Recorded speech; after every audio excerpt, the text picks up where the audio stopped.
Today we're going to talk about that topic that you wanted me to talk about for a while. Investing, right? We all want to learn more about investing, or so I thought. When I first started my coaching business, I came from the investing world, financial planning, investment management, learned all kinds of things about investing, and I thought I'm going to teach everybody about investing. But then when I first started talking with people and sitting down with my clients, I found out that they wished that they learned about investing and could be in that place of investing, but they were having trouble paying their bills, or they had all this stress around their budget, or they weren't doing a budget, or they're fighting with their spouse about money all the time. Just basic personal finance topics and things. So I had to change. And I started working with people on the foundations, that foundation of personal finance, rather than working on the investing. But I still have that knowledge, and I still want to share that knowledge when you're ready. So if you're ready for investing, or you think that you're ready for investing, here are some key questions or key things to think about while you're wanting to get into that investing piece.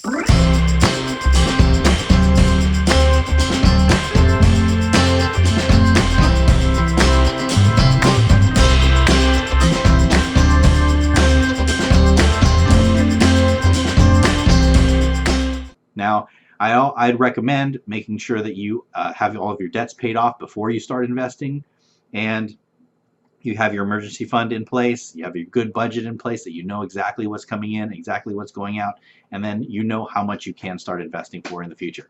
So here's some key things though right now. If you need more help about investing or learning about how investing works and all that, contact me. We can set up a couple of coaching sessions and I can walk you through all of that. But for the meantime, here's what we're going to do. I'm going to walk you through a few key questions to ask yourself and then ask your advisor if you're working with an advisor. So before you start investing, here are some of the questions that you want to ask yourself. How much money do I have to invest right now at this time? Do I have $50 a month? Do I have $500 a month? Do I have $1,000 a month? Do I have a large sum of money that came in from an inheritance, or maybe a sale of an item, or an insurance policy, or something like that?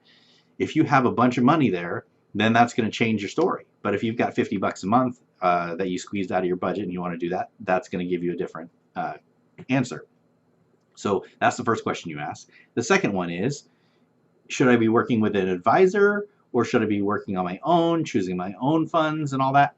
That's another thing that you have to decide. And if you do decide to work with an advisor, I'll give you a few questions at the end here on what questions to ask them when you are working with that advisor.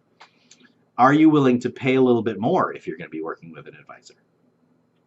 If you are, does the advisor treat you like they care about you, not just care about your money, care about you? Are they teaching you something? Are you learning something from them? Because you need to understand what's going on with your money instead of just having them take your money and go and do whatever they do, right? Work their magic, make you money.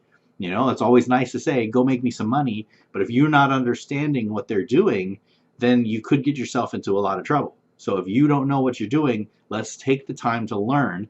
And what better person to teach you than a coach or your advisor that's handling your money? If you're giving your money over to somebody and you don't know what's going on, it's real trouble, real trouble. So understand what you're doing before you go in there, or have them teach you as they're doing stuff. The second thing is, or the other thing is, do you feel like your financial advisor is just trying to sell you something? Now, there are a lot of financial products out there, some good, some bad, some neutral, some doesn't matter. Are they trying to sell you? Do you have that feeling that, hey, they keep pushing products on me, they keep pushing these things on me, they're trying to sell me stuff rather than helping you in your financial situation get better and better and better? So really be aware that there are a ton of financial products out there that people are trying to sell. And they're not scumbags, right? They're not doing, most of them are not doing this because they're trying to cheat you out of something. They're doing it because they believe in the products, or they think that it's the best thing for you, or they're taught to sell those products, or they make good commissions on those products. It could be any of those things. But just be aware that that's what the industry is. They are in business also to make money as well. There's nothing wrong with that. And they have products to sell. And there's nothing wrong with that. So don't think that they're trying to scam you, but is that the right product for you? But if they keep trying to sell you on stuff and they're not listening to you, they're not taking in what you're talking about, where you want to go, what your goals are, then that's probably something to raise the flag on and ask them about. The next thing is, what's the service model at that firm? You should know that. You should go in there and say, what is your service model? How do you treat people? And what is your process like? And who am I going to be talking to? Or do I call you directly? Or is there a service department? How does this all work? Find that out and figure out how they work so you know going into it what your expectations are going to be. The next thing is, how much do you want to be involved in choosing your investments? If you are knowledgeable or you want to be knowledgeable and you like that, then you might be more involved with that advisor. And if they don't either have the time or that's not their business model to be directly in communication with you a lot, then that might not be the right firm for you. Or you might be wanting to do some stuff on your own. Are they okay? And are you okay with having a side account over here that you're managing and that you're playing around? That's okay too. It's fine. But you got to go in there knowing that stuff. How much do you want to be involved in picking out your investments? The last thing I touched on earlier, though, is, do you understand, or do you want to understand enough to invest on your own?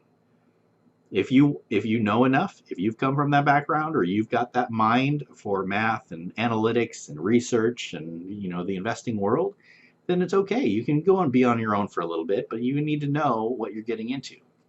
Okay. Okay, so if you're going to work with an advisor, here's going to be a few questions to ask them. You have to ask these 5 questions. What am I investing in or invested in? If they present you 2, 3, 4 different portfolios or options, you need to know what you're invested in. Find that out. Why? Why are you investing me in this fund or this stock or this bond or whatever it might be, real estate? Whatever it is, ask them why. Why are you investing me in this, or why are you recommending this for my particular situation? Because if they've got a cookie cutter approach, that's probably not going to be good for you, because no two people are the same. The third thing is, how much does it cost? Go in detail through the fees, please, because if you don't know what the fees are, you're just going to pay whatever, and maybe you could have gotten the same thing for cheaper. The fees can kill you over the long period of time. So if you're paying 1% over here, but you can get the same thing for 0.5%, that's a 0.5% difference. And over time, that's going to save you thousands and thousands, if not tens of thousands of dollars, depending on your situation. So pay attention to the fees. It's okay that they charge you fees. That's part of what it is. It's part of the service. But know what your fees are going to be and know why you're paying those particular fees. The next thing is, are there other options? And I would always want you to ask this question. Are there other options that I should be considering?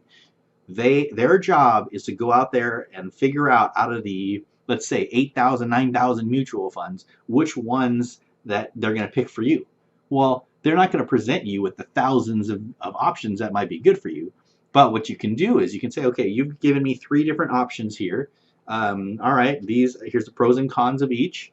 But what are some other options maybe that I haven't considered that you were thinking about for me that you didn't tell me about today?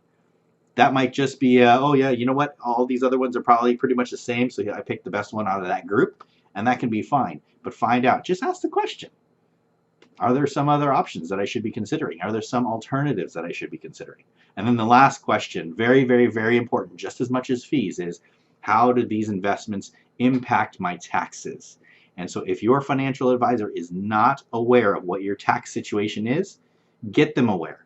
If they need to be contacting your tax person, your professional, make sure that they know each other, that they're in connection. If they need more information from you, if you need to provide your tax documentation to them, make sure that they have that information so they know they can communicate to you how it impacts your taxes, especially in a non-retirement account. We can talk about that in another lesson or another course. But if it's in a non-retirement account, it's huge impacts on your taxes. Be really, really aware of how that impacts your taxes. Those are the 5 questions to ask if you are going to use an advisor. All right, it's a little bit longer than normal, but I need you to have this information. So Go back through it a few times, figure all that stuff out, and that will put you on the great path to start investing for your future and making your difference.